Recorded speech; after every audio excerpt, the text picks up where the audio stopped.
بسم اللہ الرحمن الرحیم۔ جب مسلمان ہجرت کر کے مدینہ منورہ پہنچے تو وقت مقرر کر کے نماز کے لیے آتے تھے۔ اس کے لیے اذان نہیں دی جاتی تھی۔ ایک دن اس بارے میں مشورہ ہوا۔ کسی نے کہا کہ نصارہ کی طرح 1 گھنٹہ لے لیجئے، اور کسی نے کہا کہ یہودی کی طرح نرسگاہ بگل بنا لو، اس کو پھونک دیا کرو۔ لیکن حضرت عمر رضی اللہ تعالیٰ عنہ نے فرمایا کہ کسی شخص کو کیوں نہ بھیج دیا جائے جو نماز کے لیے پکار دیا کرے۔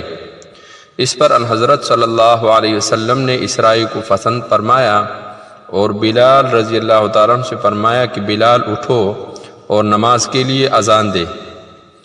صحیح بخاری حدیث نمبر 604۔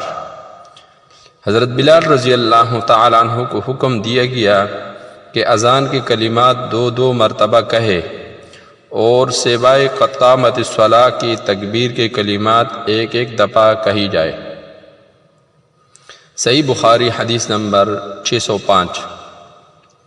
جب مسلمان زیادہ ہو گئے تو مشورہ ہوا کہ کسی ایسی چیز کے ذریعے نماز کے وقت کا اعلان ہو جس سے سب لوگ سمجھ لے۔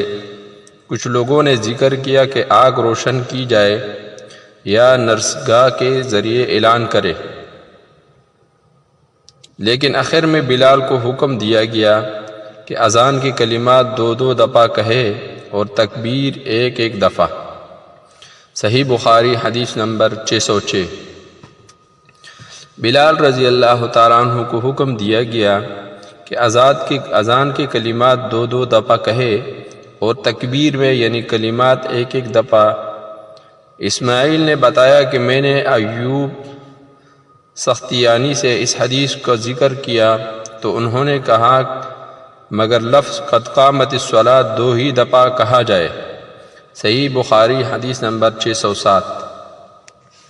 نبی صلی اللہ علیہ وسلم نے فرمایا کہ جب نماز کے لیے اذان دی جاتی ہے تو شیطان بھاگتا ہوا بڑی تیزی کے ساتھ پیٹھ موڑ کر بھاگتا ہے تاکہ اذان کی آواز نہ سن سکے، اور جب اذان ختم ہو جاتی ہے تو پھر واپس آ جاتا ہے، لیکن جو ہی تکبیر شروع ہوئی وہ پھر پیٹھ موڑ کر بھاگتا ہے۔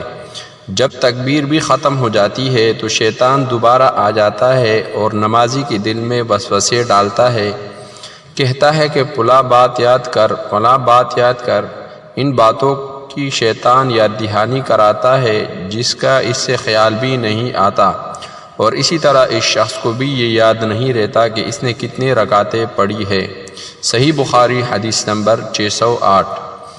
میں دیکھتا ہوں کہ تمہیں بکریوں اور جنگل میں رہنا پسند ہے، اس لیے جب تم جنگل میں اپنی بکریوں کے لیے موجود ہو اور نماز کے لیے اذان دو تو تم بلند آواز سے اذان دیا کرو، کیونکہ جنس و انس بلکہ تمام ہی چیزیں جب مؤذن کی آواز سنتی ہے قیامت کے دن اس پر گواہی دے گی۔ حضرت ابو سعید رضی اللہ تعالیٰ عنہ نے فرمایا کہ یہ میں نے نبی صلی اللہ علیہ وسلم سے سنا ہے۔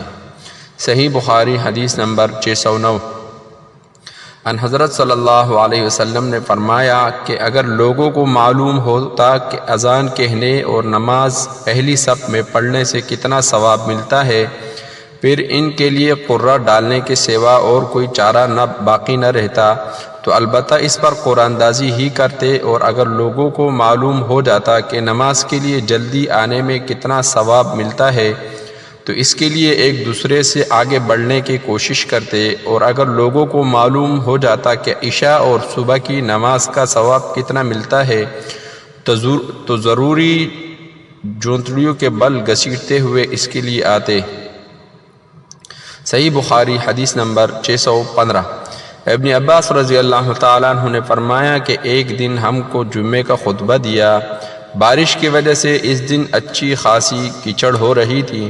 مؤذن جب حی علی الصلاۃ پر پہنچا تو آپ نے ان سے یہ کہنے کے لیے فرمایا کہ لوگ نماز اپنی قیام گاہوں پر پڑھ لے۔ اس پر لوگ ایک دوسرے کو دیکھنے لگے۔ ابن عباس رضی اللہ تعالیٰ عنہ نے کہا کہ اسی طرح مجھ سے جو افضل تھے انہوں نے بھی کیا تھا، اور اس میں شک نہیں کہ جمعہ واجب ہے۔ صحیح بخاری حدیث نمبر 616۔ اللہ تعالیٰ ان احادیث پر سمجھنے کی اور عمل کرنے کی توفیق نصیب فرمائے۔ جزاکم اللہ خیرہ۔